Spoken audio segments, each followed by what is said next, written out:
டிவிக்கே சார்ந்த எந்த விஷயத்தை பற்றியும் பேசக்கூடாது அப்படின்னு தான் நம்மளும் ஒதுங்கி இருக்கிறோம். ஆனால் வம்படியாக சில விஷயங்கள் நடக்கிறப்ப நம்ம பேசாமல் இருக்க முடியல.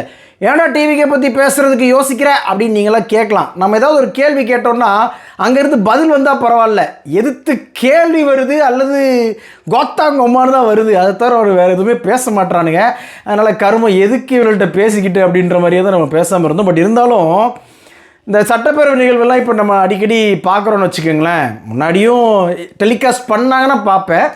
ஸோ அந்த வகையில் இப்போ இந்த சமீபத்தில் கிட்டத்தட்ட இதுக்கு முன்னாடி கூடின சட்டப்பேரவையாக இருக்கட்டும் அல்லது இப்போது போயிட்டுருக்கிற சட்டப்பேரவையாக இருக்கட்டும், இந்த அவை குறிப்பிலிருந்து நீக்கப்படுகிறது அப்படின்றத கேட்குறதுக்காகவே ஒருத்தர் ஒரு 6 அடி உயரத்துக்கு எந்திரிச்சு நின்று கேள்வியாக கேட்குறேன் அல்லது கேட்ட கேள்விக்கு பதில் சொல்கிறேன் அப்படின்ட்டு பேசிகிட்டே இருக்கிறாப்புல. அதான் அந்த மனுஷன் அந்த கொட்டுறாருல்ல, மூடிட்டு இருக்கலாம்ல.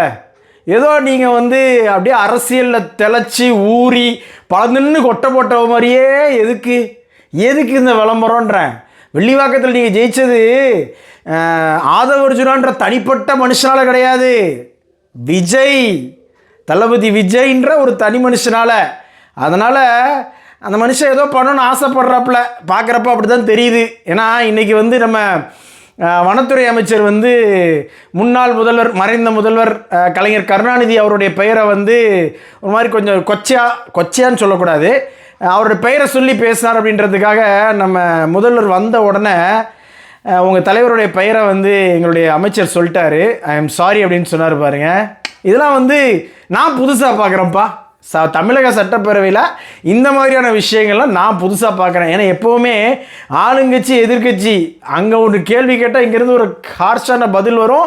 அப்படி இல்லைன்னா இந்த மாதிரி தான் நம்ம பார்த்துருக்குறோம். முதல் தடவையாக மன்னிப்பு, அதுவும் ஆளுங்கட்சி எதிர்கட்சிகிட்ட கேட்குது அப்படின்றப்ப நம்ம அதை பாராட்டாமல் இருக்க முடியாது இல்லையா?